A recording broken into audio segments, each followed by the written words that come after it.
जब आप बाहर आए तो आपको कैसा फील हो रहा है? क्या आपको लगता है कि ये एविक्शन जो है वो फेयर एविक्शन था?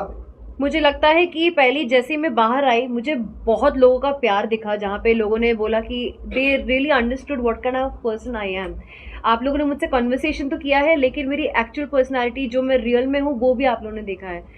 इस चीज़ का मुझे बहुत खुशी है कि मैं एक बहुत अच्छे इमेज के साथ बाहर आई हूँ। इस चीज़ का मुझे बेहद दुख है कि मैं थर्ड वीक में जो इतने फुल ऑन अपने गेमिंग स्प्री में आ चुकी थी, अपने वाइब पे आ चुकी थी, जहाँ पे मैंने अपनी स्ट्रैटेजीज बनाई थी, मैंने अपने अटैक प्लान्स बनाए थे, मैंने अपने ऑपोजिट ग्रुप के साथ अलायंसेस भी बनाए थे। I was fully playing the game. Task में भी अपना एक बहुत ही अलग रूप मैंने दिखाया था, जो रैशन वाला टास्क था, the ring trick and everything. I did all that, but उसके पहले ही मैं कुछ लोगों से नॉमिनेटेड थी जिन्होंने बहुत ही फेक और स्टूपिड रीज़न दिए थे मुझे नॉमिनेट करने के लिए, और मैं नॉमिनेशन से बच इसलिए नहीं पाई क्योंकि ऑलरेडी मेरे सामने 3 स्ट्रॉन्ग कंटेस्टेंट्स थे जो स्टार्टिंग से उनको गेम का फॉर्मेट पता था, मुझे नहीं पता था। I thought it's a personality contest and I did not know that मुझे डे वन से एक अटैकिंग वे में रहना पड़ेगा। नायरा, अगर हम बात करें आपके गेम का तो कहीं ना कहीं हम ऑडियंस को लगा कि आप बहुत ही स्लो हैं, कुछ देखने को नहीं मिला। नायरा एक्चुअल में क्या कर रही है बिग बॉस हाउस में, उसने क्या क्या खेला वो दिखाई नहीं, तो कहीं ना कहीं ऑडियंस को ऐसा लगता है कि कनेक्ट नहीं हो पाए, या कहीं ना कहीं जैसे कि रोहित सर ने कहा कि वोटिंग कम आई। वोटिंग का वजह ही ये है कि आपको देखा ही नहीं गया। एग्जैक्टली हम जहाँ वो कर रहे थे, एक्सपेक्ट कर रहे थे पिशाचनी जैसे शो में आपका एक रूप देखने को मिला, हमें लगा कि नायरा फुल्ली सबका फाड़ देगी, बट हमें वो नहीं देखने को मिला। हाँ, देखने को नहीं मिला। नहीं, मेरा नेचर ये थोड़ी है कि मैं जाते ही लोगों के ऊपर कुछ लांछन लगाऊंगी और फिर उनके ऊपर चढ़ूंगी और झगड़ा करूंगी। ये मेरा नेचर नहीं है कि मैं वो जाके करूंगी। अगर मुझे पहले किसी ने ब्रीफिंग दिया होता कि नायरा ये गेम है अटैक का, आपको जाके जबरदस्ती इसकी पैंट लूज क्यों है, इसका वो क्यों लूज है, जाके मुद्दे बना के झगड़े करने होंगे, तो मैं 100% सोचती कि ये गेम मेरे लिए है कि नहीं। मुझे लगा था, मुझे बार बार बताया गया था कि ये आपको बिग बॉस नहीं देखना है ताकि आप ऑर्गेनिकली करो जो आपको करना है। एंड ऑर्गेनिकली आप जब किसी नए जगह पे जाते हो आपको 1-2 हफ्ता लगता ही है आपके आसपास के लोगों को समझने के लिए और आपकी वाइब समझने के लिए, which was a very natural process. तो मेरा वही हुआ। तीसरे हफ्ते में मैं सब कुछ समझी, मैं स्टेबल फील करने लगी और मैं अपना गेम खेलना शुरू की थी। पहले हफ्ते में आपको एक बार वार्निंग भी मिली थी। पहले हफ्ते में सलमान खान ने आपके साथ पूरा वीकेंड का बाहर भी किया था, वार्निंग मिली थी, लेकिन आपको नहीं लगता कहीं ना कहीं आपने लेट कर दिया? तीसरे वीक में आप दिखना स्टार्ट हुई, गेम खेलने में मैं वही तो कह रही हूँ ना, मैं गेम को समझी नहीं थी। Being opinionated does not mean I have to scream and give my opinions, right? मेरा तरीका, सपोज मुझे सपोज आपका और मेरा कुछ एक डिसएग्रीमेंट हुआ है, आप चिल्लाओगे, इंसान तब चिल्लाता है या फिर इंसान तब अपना वॉल्यूम हाई करता है जब सामने वाला इंसान आपका सुनना नहीं चाहता। बट मेरा तरीका ही है आपको बाजू में बिठा के बात करना और अपने ओपिनियंस उस तरह देना। प्लस लोगों को लगा था कि मैं बहुत डोमिनेटिंग हूँ, लोगों को लगा था मैं बहुत डोमिनेटिंग हूँ। मैंने जब लोगों को किचन के रूल्स बनाए या फिर बाथरूम के रूल्स बनाए, मैं इतनी डोमिनेटिंग थी तो लोगों ने मुझे चैलेंज क्यों नहीं किया? क्यों किसी ने मुझे काउंटर नहीं किया? क्यों किसी ने ये नहीं बताया कि मुझे कोई हक नहीं कुछ बोलने का, बाकी लोगों को डिक्टेट करने का? Why nobody challenge me? सब मेरी बात सुन के बैठ क्यों गए फिर? तो मैंने तो अपना काम निकलवा लिया ना लोगों से। नायरा, टॉकिंग अबाउट यू, जब आप घर से बाहर निकल रही थी, यू सेड कि guys it's okay, we knew it only, but जब आप बाहर निकली, we have seen your emotional side के इतनी जल्दी नहीं, ऐसे कैसे, मैंने गेम अभी स्टार्ट किया था, तो व्हाट यू वांट टू से, एक्सपेक्टेड था ये चीज़? मुझे लगता है कि मैं डिसअपॉइंट बाहर आके इसलिए हुई क्योंकि क्लियरली लाइव में मेरा जितना तामझाम था, चीज़ें थी, फन चीज़ें थी, मेरे इंटरेक्शंस थे, मेरे पर्सनालिटी के बाकी जो चीज़ें थे वो क्लियरली दिख रहा था जो एपिसोड में नहीं डाला था।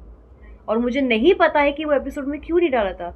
मैं अज्यूम कर रही हूँ कि नहीं डाला था क्योंकि मेरा कोई पर्सनल फाइट नहीं था किसी के साथ। अभी अगर किसी के साथ मेरा पर्सनल नहीं फाइट हुआ है तो मैं ज़बरदस्ती जाके फाइट नहीं कर सकती ना, that is against my nature. तो उसको मैं क्रिएट कैसे करूँ?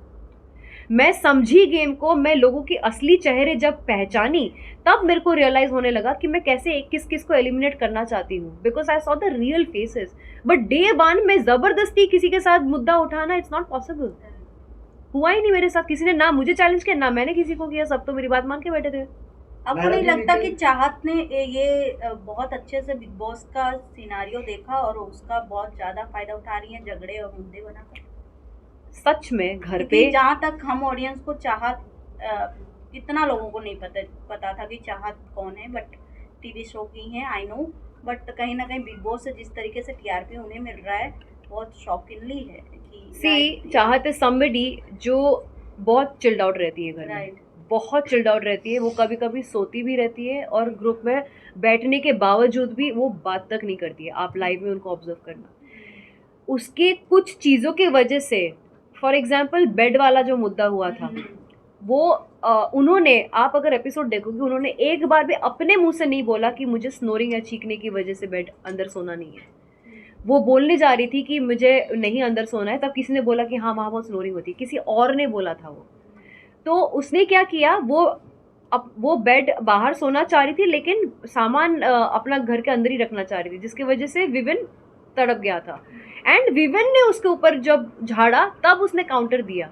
तो घर पे भी वो खुद से कभी अपना ओपिनियन नहीं देती हैं। आज तक जितने भी ओपिनियंस हुए हैं उन्होंने ओपिनियन नहीं दिया है। वो गई भी है तो लोगों ने उसको जाने बोला है कि आप बीच में मत पड़ो। एटलीस्ट मैंने चिल्ला चिल्ला के अपने कुछ ओपिनियंस दिए हैं। वो सिर्फ डिफेंस में ही अपना बताती हैं, डिफेंस में ही वो रोती है। जब चुम ने उसका वो पकड़ा था, गैस का पकड़ा था, शी वॉज क्राइंग। जब मैंने उसके ऊपर चिल्लाया, वो पार्ट तो चलो टेलीकास्ट में दिखाया नहीं, जब मैं उसके ऊपर चढ़ी थी कि तुम घर के साथ नहीं रहना चाहती हो, कोई बात नहीं, तुम्हें खाना रोकने का हक किसी को नहीं है, लेकिन एक कर्टसी होती कि तुम हमसे बात तो कर सकती थी कि आरफिन भाई, नायरा, आप सब लोग, मैं आपके साथ अनशन में नहीं बैठना चाहती। मैं उस पॉइंट पर लड़ी थी उसके ऊपर, जो दिखाया नहीं गया था टेलीकास्ट में, जो मैंने देखा नहीं टेलीकास्ट पे है। नायरा, कहीं ना कहीं ऐसा लग रहा था कि आपकी स्ट्रैटेजी नहीं थी, लोगों की सबकी स्ट्रैटेजी थी।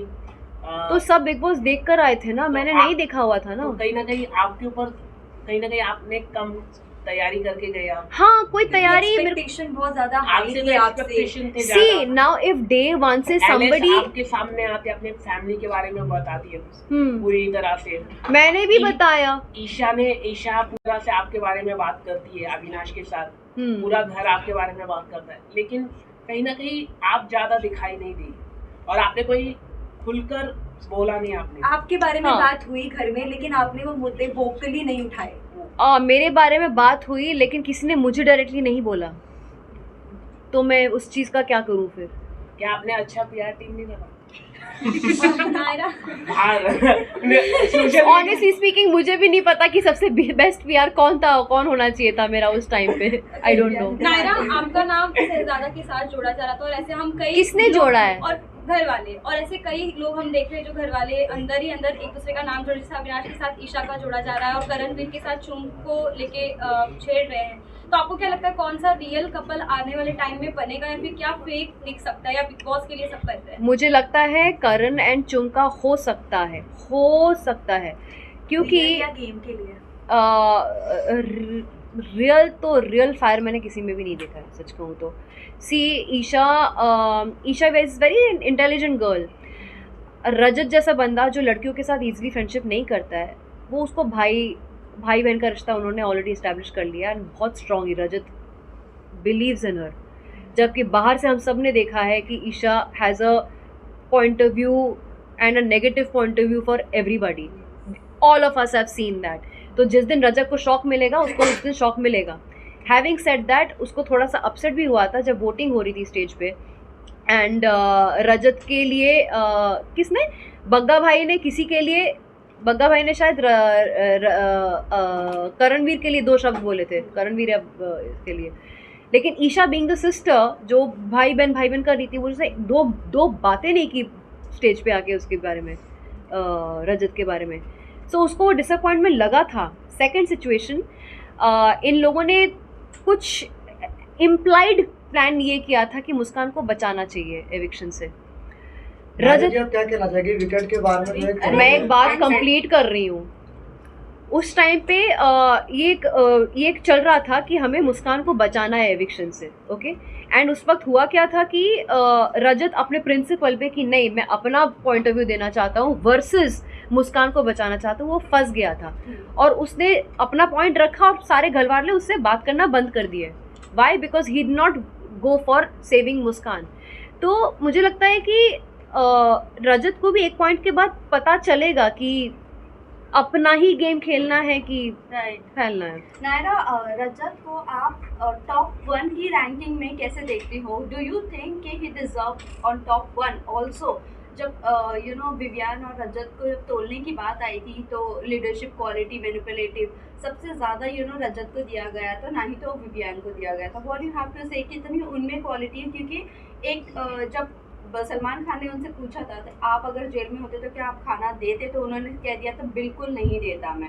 What do you think? और फिर वही देख रहे हैं हम कि वोट सबसे ज़्यादा रजत को मिल रहा है। मुझे लगता है रजत डिक्टेटर बनता 100%, क्योंकि उसने खुद बोला है अपने मुंह से हम लोगों को कि उसे अगर कोई मिस्टेक करता है तो उसको 5 घंटे पूल में खड़ा करेगा।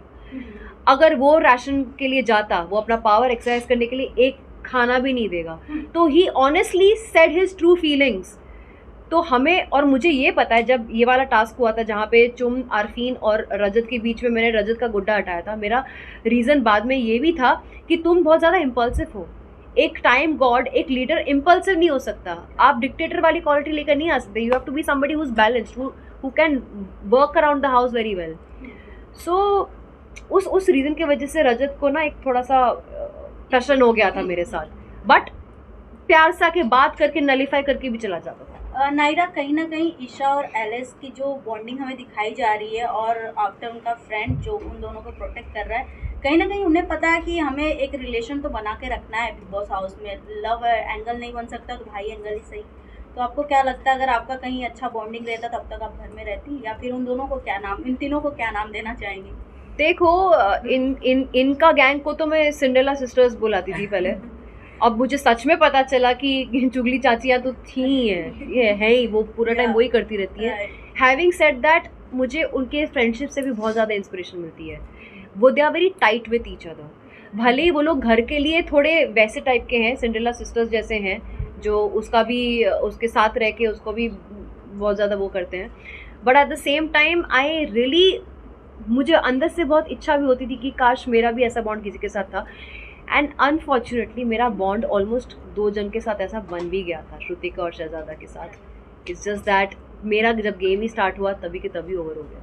नायरा, वैसे तो आपका बॉन्ड बन गया था शहजादा और श्रुतिका के साथ, लेकिन आपके लिए एक बात बोली गई थी कि कहीं ना कहीं कुछ वक्त बाद आप एलिस, ईशा, इन लोगों का ग्रुप ज्वाइन कर सकती हो। तो अगर आप घर में होती, क्या वो एक ग्रुप फॉर्म होता? क्योंकि एलिस के साथ बात शुरू हो गई थी। मैं सामने से जब क्या हुआ था, सारा जेल में बैठी थी, बग्गा भाई को बोल रही थी, अच्छा शिल्पा और करणवीर के साथ तुम्हारा रिलेशन कैसा है? तो बग्गा भाई बोले हाँ ठीक है, अच्छा ठीक है, उनको छोड़ देते हैं। ये नायरा और शहजादा का जो जोड़ी है ना, बहुत स्ट्रॉन्ग जोड़ी बन रही है। मुझे इन लोगों को सबक सिखाना है। फिर बग्गा भाई ने बोला उसके रिटर्न में कि मुझे एलिस और इन तीनों को भी सबक सिखाना है, क्योंकि एलिस और ईशा हमेशा बग्गा जी के ऑपोजिट में जाती थी, करेक्ट? तो ये चीज़ शहजादा ने सुन लिया था कि हम 5 को टारगेट किया जा रहा है। मुझे शहजादा को, अविनाश को, एलिस और ईशा को, हम 5 को टारगेट किया जा रहा है टॉर्चर करने के लिए। शहजादा मुझे लेके भागा उनके पास। हमने सारा पोल खोल दिया कि हमें टारगेट किया जा रहा है, ये दोनों जेल कैदी बैठ के।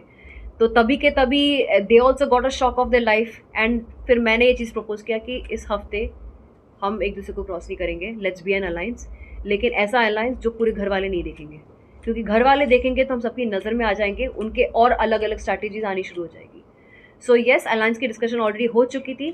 हम एक दूसरे के साथ नॉर्मली बिहेव कर रहे थे, लेकिन अंदर से we were an alliance together, all of us. Naila, who do you think is a fake contestant of the house?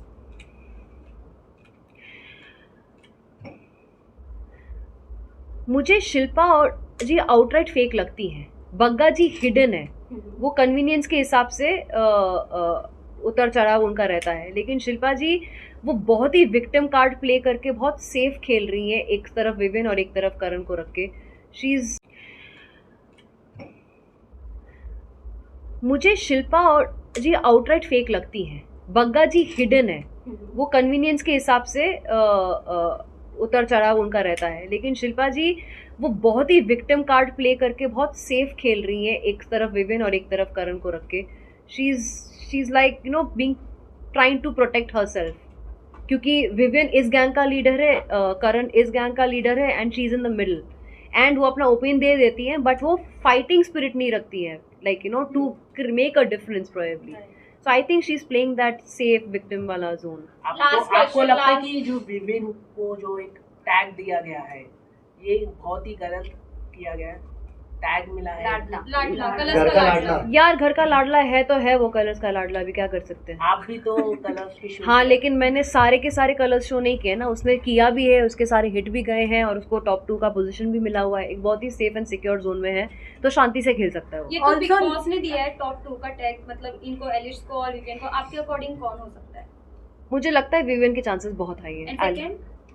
Second मेरे हिसाब से मुझे लगता है कि अगर मेरा गेम स्टार्ट होता तो मैंने खुद को अविनाश और विविन के साथ देखा था टॉप 3 में, लेकिन टॉप 5 में देखा जाए तो डेफिनेटली करणवीर और रजत भी आते हैं.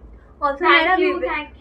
एक लास्ट क्वेश्चन है. हाँ, नायरा, कीजिए. एक अफवाहें उड़ रही हैं कि नायरा अगर घर से बाहर आई हैं, कहीं ना कहीं उनकी पर्सनल चॉइस है, क्योंकि उनका बहुत जल्द फिल्म आने वाला है. इसमें कितनी सच्चाई है, आप कुछ बताना चाहें आप? यार फिल्म आ रही है, वेब सीरीज भी आ रही है, बहुत सच्ची बात है, लेकिन वो सब जनवरी में आ रही है. मेरा कोई रीज़न नहीं था बाहर आने का. ये एक रॉन्ग एविक्शन हुआ गया है, अनफेयर एविक्शन हुआ गया है. अविनाश ने चाहत के कैरेक्टर पे सवाल उठाया था. Quick question. ओके बोलो. उस पे क्या कहना चाहते हो? उस पे ये कहना चाहती हूँ कि दोनों बच्चों की तरह लड़ रहे थे, दोनों ने एक दूसरे की इज्जत उतारी. उसने भी बोला कि तुम मुझ पे लाइन मारते हो, इसने भी बोल दिया कि तुम जूते की भी बराबर नहीं हो. तो वो उनका पर्सनल फिटूस जो है वो हो चुका है. I don't want to comment, क्योंकि बहुत ही नीच टाइप का झगड़ा है. राइट. मेरे लेवल का झगड़ा नहीं है ये. Thank you.